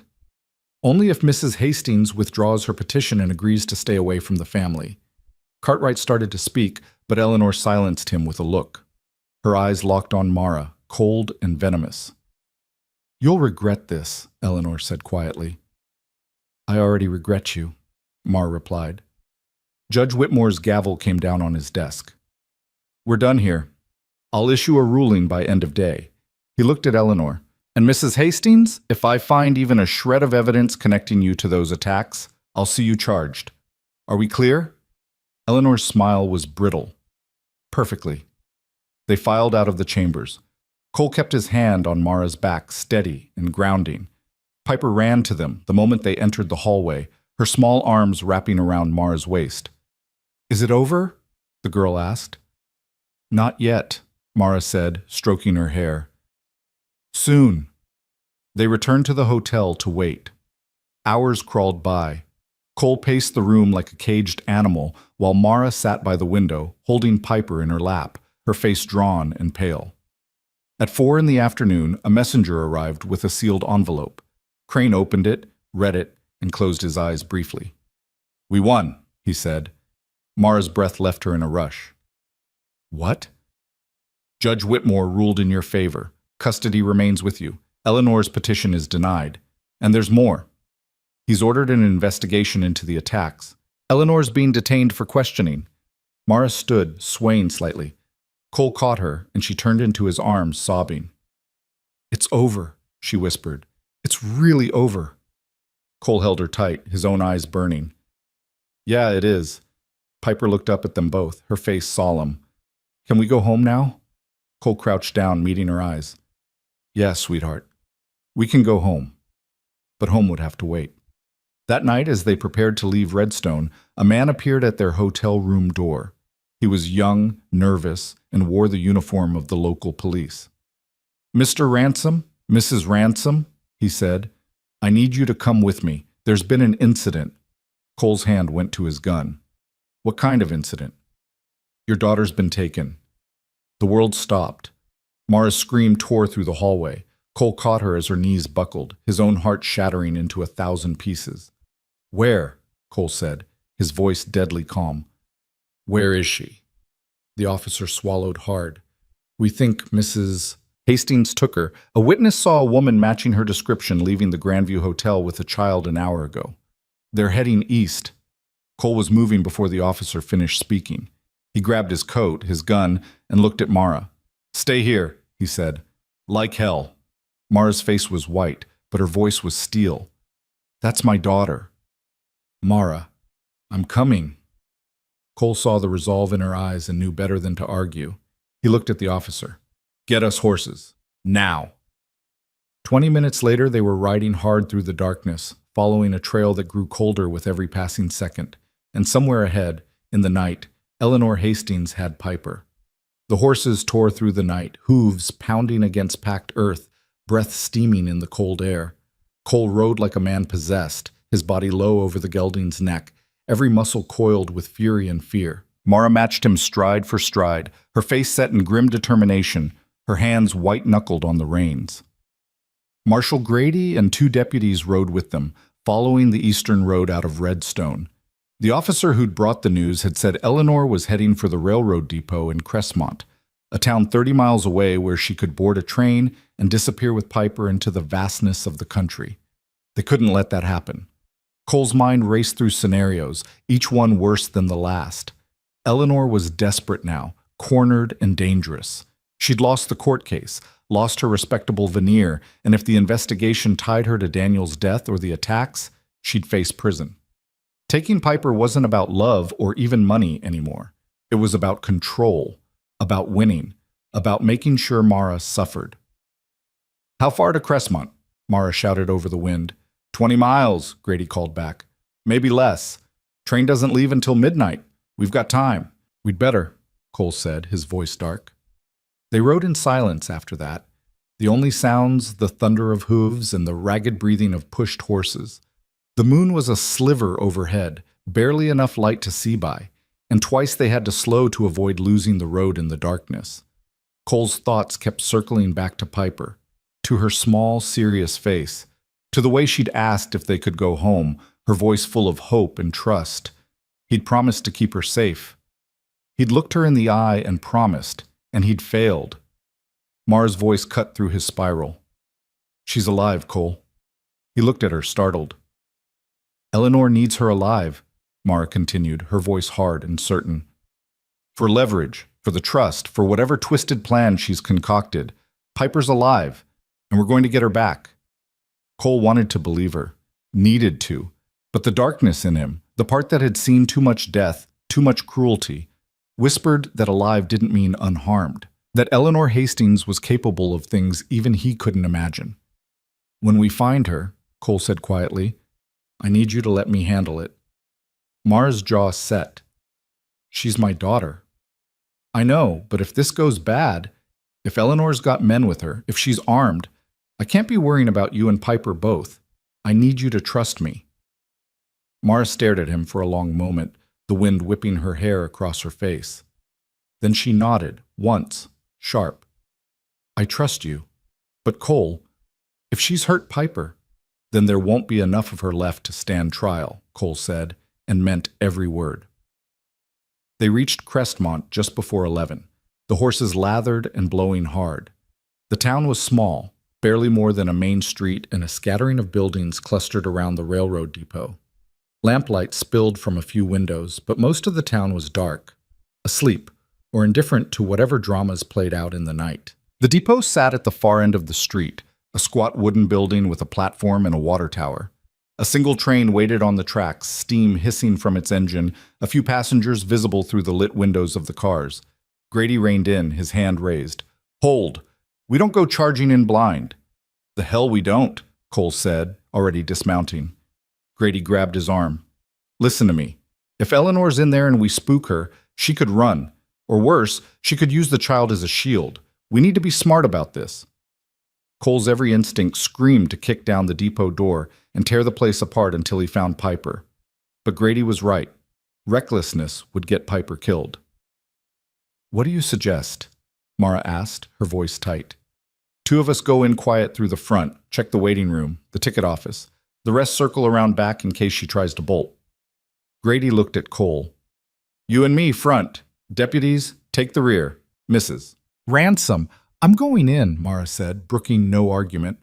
Grady's mouth pressed into a line, but he nodded. "Stay behind us, and if shooting starts, you get down and stay down." They moved fast and low, approaching the depot from the side where shadows pooled thick. Cole's hand rested on his revolver, his senses sharpened to a razor's edge.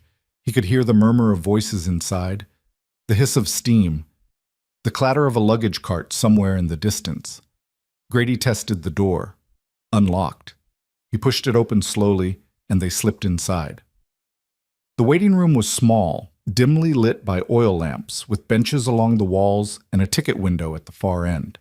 A handful of passengers sat scattered around, a man in a bowler hat reading a newspaper, an elderly couple dozing against each other, a woman with a crying infant. No Eleanor, no Piper. Cole's chest tightened. "She's not here." "Ticket office," Grady said, moving toward the window. The clerk behind the glass was a thin man with wire-rimmed spectacles and the look of someone who wanted to be anywhere else. He glanced up as Grady approached, his expression wary. "Help you, Marshal?" "I'm looking for a woman, 50s, well-dressed, traveling with a young girl, dark hair, 5 years old. You see anyone like that?" The clerk's eyes shifted. "Maybe." "Maybe isn't good enough," Cole growled, stepping forward. "Where are they?" The clerk swallowed. "Look, I don't want trouble." Grady leaned in. "Then don't make it." "Where's the woman?" "She bought 2 tickets, first-class berth on the eastbound. Left about 20 minutes ago. Said she and her granddaughter needed privacy, paid extra for a private car." Cole's blood turned to ice. "Which car?"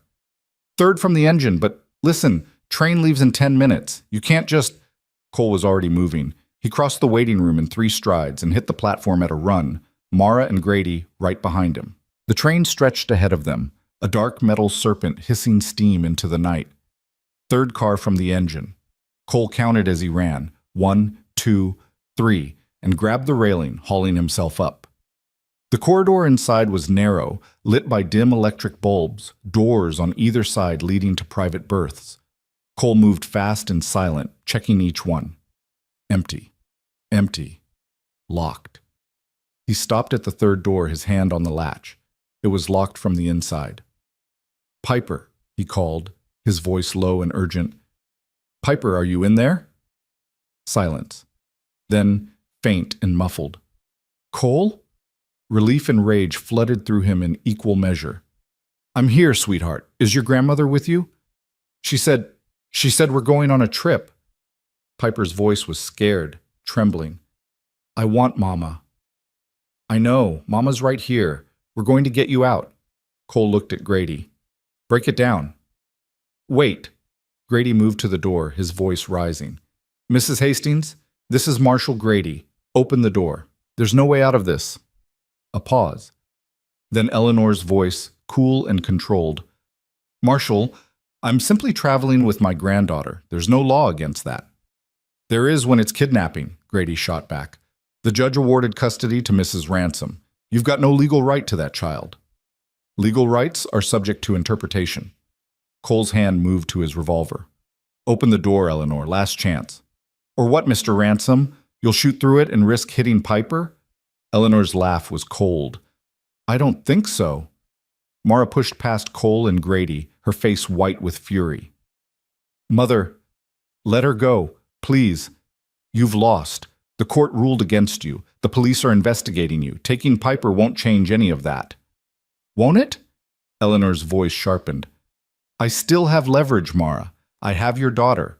And unless you want her to disappear into a world you'll never reach, you'll do exactly as I say. What do you want? Mara's voice broke. The trust. Signed over to me, legally, witnessed and notarized. You do that, and I'll consider returning Piper. Cole's jaw clenched. You're lying. You'll take the money and run with her anyway. Perhaps, but do you really want to take that chance? Grady's hand moved to his gun. Mrs. Hastings, step away from the door. You're under arrest for kidnapping, conspiracy, and suspicion of... The train whistle screamed. The car lurched forward. Cole swore and grabbed the railing as the train began to move. Slowly at first, then faster. Through the window, he saw the platform sliding away, the depot receding into the darkness. She bribed the engineer, Grady said, his face grim. She's making a run for it. Cole didn't hesitate. He stepped back, raised his boot, and slammed it into the door. The wood cracked, but held. He kicked again, harder, and the frame splintered. One more kick, and the door burst inward. The berth was small, luxuriously appointed with velvet curtains and polished wood. Eleanor stood in the center, one hand gripping Piper's arm, the other holding a small Derringer pistol aimed directly at the child's head. Piper's eyes were wide with terror, tears streaming down her face. Mama, don't move, Eleanor said, her voice deadly calm. Any of you, or I'll pull the trigger. Cole froze, his hand hovering over his gun. Mara made a choked sound, her hand flying to her mouth. Grady raised his hand slowly, his voice steady. Mrs. Hastings, think about what you're doing. You shoot that child. There's no coming back from it. You'll hang. I'll hang anyway if your investigation proceeds. Eleanor's smile was brittle, unhinged. At least this way, Mara knows what it feels like to lose everything. This isn't about Mara, Cole said, his voice low and dangerous. This is about you, about control, about not being able to stand that your daughter chose her own life. Her life was a mistake, Eleanor spat, marrying beneath her, raising a child in squalor. She threw away everything I built for her. You built nothing for me, Mara said, her voice shaking with rage. You built a prison, and when I chose freedom, you disowned me. You don't get to come back now and pretend you care. Eleanor's hand tightened on the gun. I cared enough to find out about the trust, to make sure Piper would have opportunities. You cared about the money, Cole cut in. That's all you've ever cared about. And now you're holding a gun to a 5-year-old's head because you can't accept that you lost. I haven't lost. Eleanor's eyes glittered. Not yet. The train was picking up speed now, the wheels clacking faster, the countryside blurring past the windows. Cole's mind raced. The berth was small, barely 10 feet across. Eleanor had her back to the far wall, Piper in front of her as a shield. If Cole drew, if he tried to shoot, the margin for error was razor thin. One flinch, one miscalculation, and Piper would die. But if he didn't act, Eleanor would disappear with her. And Cole had seen enough desperation to know that cornered animals did unpredictable things. He met Piper's eyes. The girl was terrified, but she was watching him with that same solemn focus she'd had the day he found her in the basin. Waiting, trusting. Cole made his choice. Eleanor, he said, his voice dropping to something almost conversational. You're right, you haven't lost yet, because you've still got one card to play. Eleanor's eyes narrowed. What card? Me. Cole slowly raised his hands, palms out. Let Piper go. Take me instead. Cole, no, Mara started, but Cole silenced her with a look. I'm worth more to you than a child, Cole continued. I've got money, land, connections. You want leverage? You want something to negotiate with? Take me. Eleanor studied him, calculating. Why would you do that? Because she's 5 years old, and I'm not. Cole took a slow step forward. Let her go to her mother. Keep the gun on me. When we reach the next station, you let me off with you. Mara and the marshal stay on the train. You get time to run, to disappear, to do whatever you need to do. And you expect me to believe you'll just go quietly? I expect you to believe I'd die before I let you hurt that child. Cole's voice was flat, absolute. So yeah, I'll go quietly. But only if Piper walks out of here unharmed. For a long, agonizing moment, Eleanor said nothing. Then she shoved Piper forward. The girl stumbled, and Mara lunged, catching her, pulling her into a fierce embrace. Piper buried her face in her mother's shoulder, sobbing. Eleanor's gun swung to Cole. Come here. Cole moved slowly, his hand still raised. He crossed the small space and stopped 2 feet from Eleanor, close enough to see the desperation in her eyes, the way her hand trembled just slightly on the derringer. Good, Eleanor said.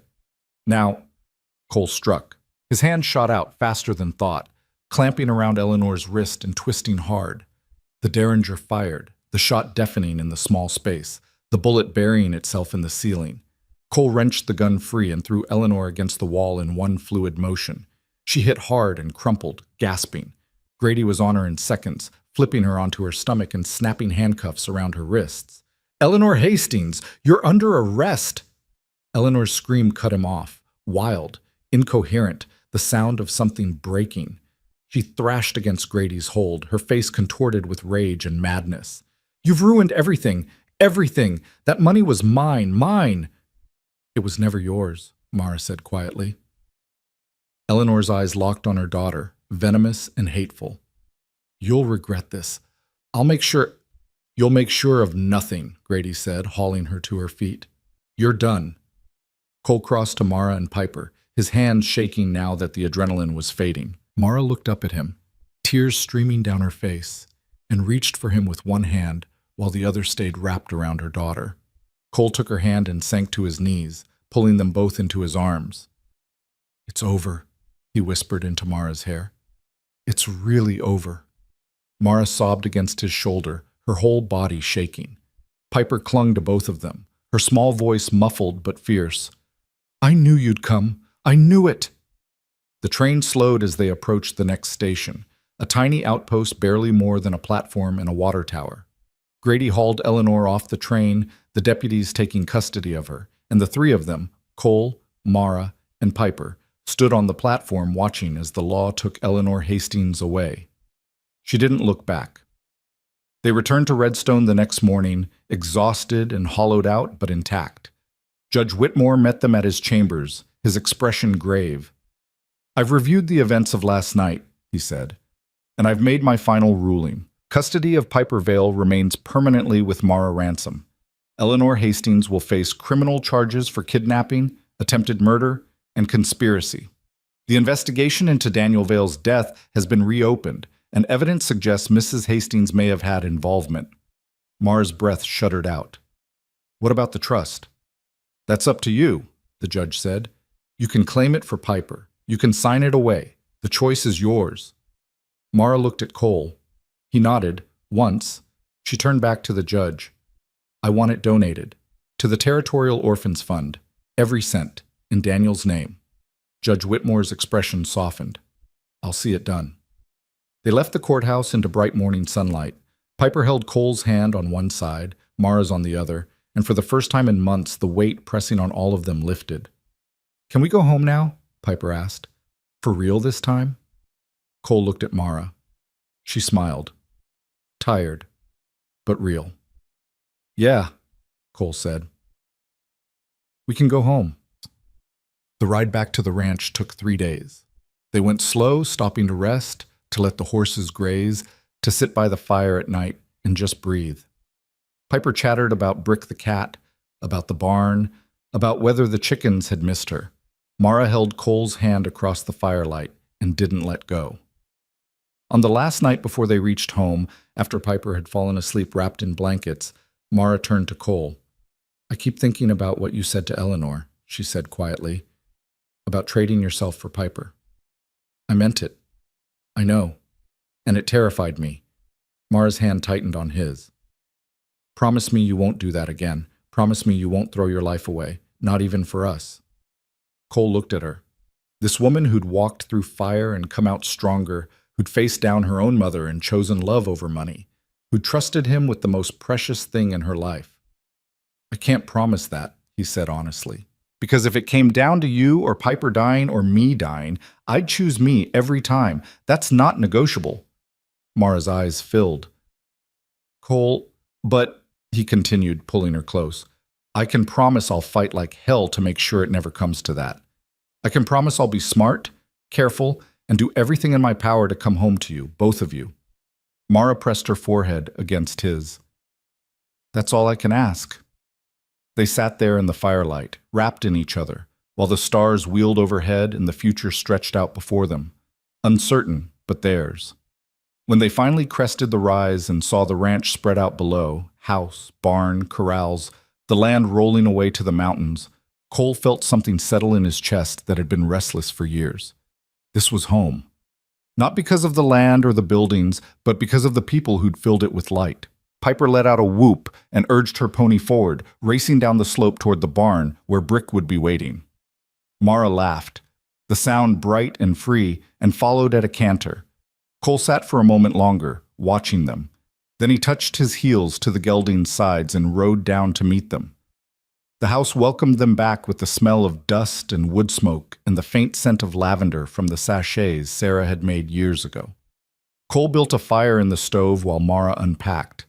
Piper found Brick curled up in the hayloft and carried him inside, the cat purring so loud it sounded like a small engine.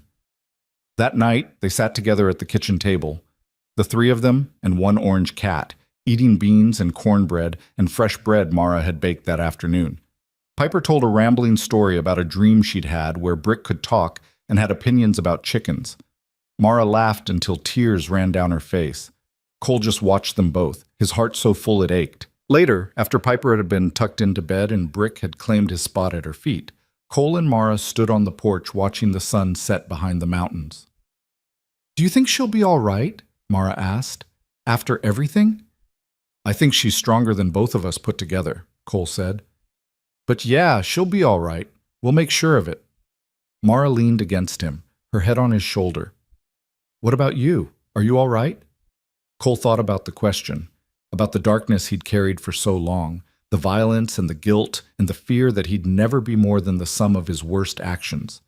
He thought about the moment he'd pulled the trigger to save Mara and Piper, the moment he'd offered himself in Piper's place, the moment he'd wrenched the gun from Eleanor's hand. He'd done what needed doing, and he'd do it again. But he'd also built a fire for his family, held his wife while she cried, promised a little girl she was safe. Maybe that was enough. Yeah, he said finally. I think I am. Mara turned in his arms, her hands coming up to frame his face. I love you, Cole Ransom. I loved you when you were covered in dust and trying to save a dying woman. I loved you when you married me to keep us safe. I loved you when you stood between us and my mother with nothing but your bare hands. Her voice broke. And I love you now, standing here with me, choosing this life every single day. Cole's throat closed. He pulled her close, kissing her with everything he had, gratitude and wonder and a love so fierce it burned. When they finally broke apart, both breathing hard, Mara smiled. Come to bed, she said simply, and Cole did. That night, for the first time since they'd married, they came together not as strangers bound by necessity, but as husband and wife in truth. Mara's touch was gentle and reverent, tracing the scars on his chest, his arms, his hands. Cole worshipped her in return, every mark, every line, every part of her that had carried her through hell and brought her to him. They loved each other slow and careful, learning the shape and feel of bodies long denied, finding joy in the closeness, in the trust, in the simple miracle of being alive and together.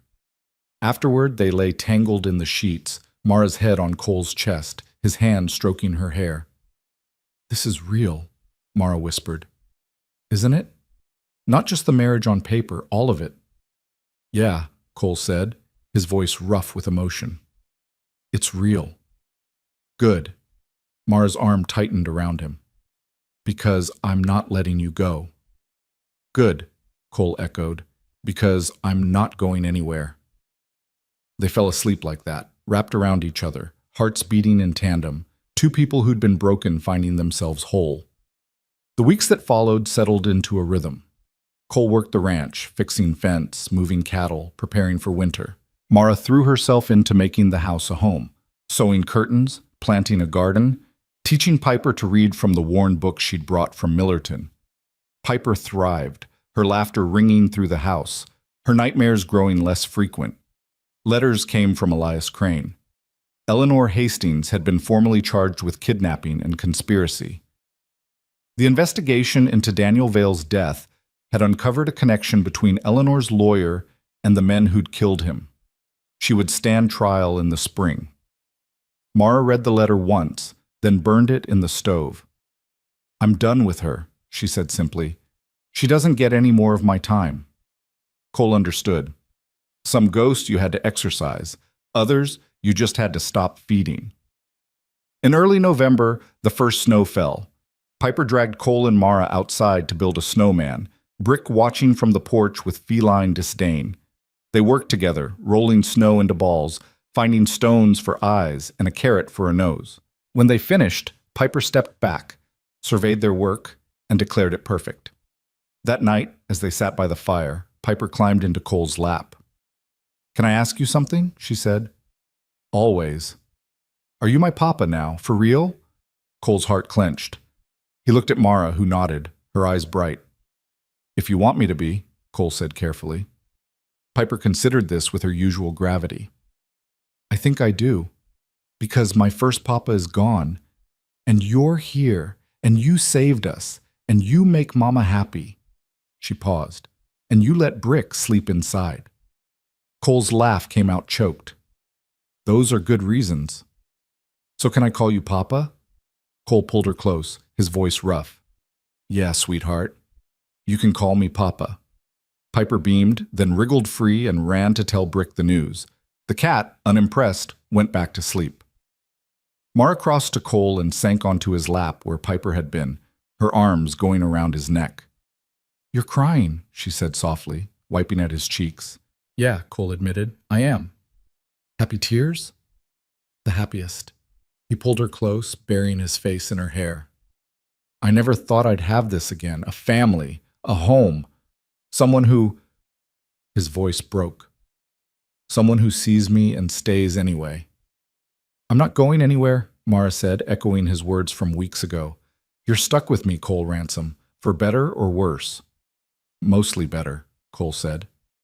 "Mostly," Mara agreed, and kissed him. Outside, the snow fell soft and steady, blanketing the ranch in white. Inside, the fire burned warm, the lamp glowed gold, and three people who'd been lost found themselves found. Winter deepened, harsh and beautiful. Cole taught Piper to track rabbits in the snow, to read the weather in the clouds, to gentle a spooked horse with patience and soft words. Mara sewed a quilt from scraps of Sarah's old dresses and her own worn clothes, stitching their stories together in fabric and thread. They celebrated Christmas with a pine tree dragged in from the hills, strung with popcorn and paper stars Piper made herself. On Christmas morning, Piper unwrapped a carved wooden horse Cole had made in the barn late at night. She cradled it like treasure and declared it the best gift she'd ever received. Mara gave Cole a new shirt, stitched with care, and a kiss that promised more when Piper was asleep. Cole gave Mara a locket, simple silver, with a photograph inside of the three of them taken in redstone before they'd left. Mara cried and didn't take it off. In January, a letter came from the territorial governor's office. Eleanor Hastings had been found guilty on all charges. She'd been sentenced to 20 years in prison. She would not be eligible for parole. Mara read the letter aloud, her voice steady. When she finished, she folded it carefully and placed it in the fire. "It's over," she said. "It's over," Cole agreed. That night, they made a love with a desperation born of relief, of survival, of the knowledge that they'd fought and won and come out the other side intact. Afterward, lying in the darkness, Mara's hand found Cole's stomach. "I need to tell you something," she said. Cole's heart skipped. "What?" "I'm pregnant." The world stopped, then restarted, brighter and more vivid than before. "You're—" Cole couldn't finish the sentence. His hand covered hers, trembling. "You're sure?" "I'm sure." Mara's voice shook with laughter and tears. I've known for a few weeks. I was waiting for the right moment. And this is it? This is it. She turned to face him, her eyes shining in the moonlight. We're going to have a baby, Cole. Another child. Another chance. Cole pulled her into his arms, holding her so tight he was afraid he'd hurt her. I love you, he said, the words spilling out, inadequate and true. I love you so damn much. I love you too. Mara kissed him, fierce and claiming. And we're going to be all right, all of us. They told Piper at breakfast the next morning. The girl's eyes went wide, then she let out a shriek of delight and ran around the table to hug Mara's middle. I'm going to be a big sister, she said, awed. You are, Mara said, laughing. Piper looked up at Cole. Is the baby going to call you Papa too? I hope so, Cole said, his throat tight. Good. Piper nodded, satisfied. Then we'll really be a family. We're already a family, Cole said, ruffling her hair. I know. Piper grinned. But now we'll be a bigger one. The baby came in August, a boy with dark hair and his mother's eyes. They named him Daniel, after Mara's first husband, and James, after Cole's father. Daniel James Ransom came into the world screaming and didn't stop until Mara put him to her breast. Then he quieted, content and warm, and Cole looked down at his son and felt his heart expand in ways he hadn't known were possible. Piper was entranced. She sat beside Mara on the bed, her small hand resting on the baby's head, her face solemn with responsibility. I'll protect him, she announced, just like you protected me. I know you will, Cole said. And she did. Piper became Daniel's fiercest guardian, chasing away Brick when he got too curious, singing to him when he cried, reporting his every movement like it was news of national importance. Mara laughed herself breathless watching them, and Cole fell in love with his family all over again, deeper, richer, more complete. The seasons turned, the ranch prospered. They hired a hand to help with the cattle, a young man from Benton who reminded Cole of himself at that age, hungry for honest work, running from something he wouldn't name. Cole paid him fair, worked him hard, and didn't ask questions. The man stayed. Years passed. Piper grew tall and strong, learning to rope and ride, to read Latin and do sums, to stand her ground and speak her mind. Daniel grew from baby to toddler to boy, bright and curious and fearless. Mara bloomed in the life she'd built, her laughter filling the house, her touch still setting Cole's blood on fire even after years of marriage. And Cole became the man he'd always wanted to be. The darkness was still there, coiled and ready when needed, but it no longer defined him. He was a husband, a father, a rancher, a man who kept his promises and protected what was his with everything he had. One evening in late September, when the air was turning cool and the aspens were blazing gold on the hillsides, Cole stood on the porch watching the sun set. Mara came out to join him, Daniel on her hip, Piper at her side. She handed Daniel to Cole and leaned against the railing, her gaze following the light as it painted the mountains crimson and purple. What are you thinking about? She asked. Cole looked at his family, at his wife, still beautiful, still fierce, at his daughter, no longer the terrified child in the basin, but a young woman in the making, at his son, babbling and reaching for the sky. I'm thinking, Cole said, that I'm the luckiest man alive. Mara smiled. Good answer. It's true. Cole shifted Daniel to one arm and wrapped the other around Mara. 3 years ago, I was living like a ghost, going through the motions. And then you showed up, broken and dying and dragging this little warrior behind you, and everything changed. You changed it, Mara said. You chose to save us. You didn't have to. Yeah, I did. Cole's voice was certain. Because the moment I saw you, something in me woke up, something I thought was dead, and I couldn't walk away from that, from you. Mara's eyes filled. We saved each other. Yeah, Cole agreed. We did. Piper tugged on Cole's sleeve. Papa? Yeah, sweetheart? Can we light the lamp for people who might be lost? Cole looked down at her, surprised. It was something he used to do in the early days, light the lamp in the window so travelers could find their way. He hadn't done it in years. Why? He asked. Piper shrugged. Because you found us when we were lost. Maybe someone else needs finding too. Cole's throat tightened. He looked at Mara, who nodded, her smile soft and proud. All right, Cole said. Let's light the lamp. They went inside together, all four of them. Cole lit the oil lamp and set it in the window, the flame steady and bright. It cast a warm glow across the porch, across the yard, a beacon in the gathering dark. Piper pressed her nose to the glass, watching the light. Do you think anyone will see it? Maybe, Cole said. And if they do, they'll know there's a place here, a safe place. A home, Mara added. A home, Cole agreed. They stood there in the lamplight, the four of them together, the house warm around them and the night vast beyond. And Cole thought about all the roads that had led him here, the violence, the loss, the years of numbness and grief. He thought about the day he'd found Mara and Piper dying in the basin, the choice he'd made to stop, to help, to care. It had been the best choice of his life, because here, now, in this house that had once been a tomb, there was light, there was laughter, there was love, there was home. Outside, the lamp burned steady in the window, a promise to anyone lost or broken or searching, a promise that said, come in from the cold, come in from the dark. You're safe here, you're welcome here, you're home. And in the house on the Wyoming plains, the Ransom family settled in for the night, together, safe, and whole at last.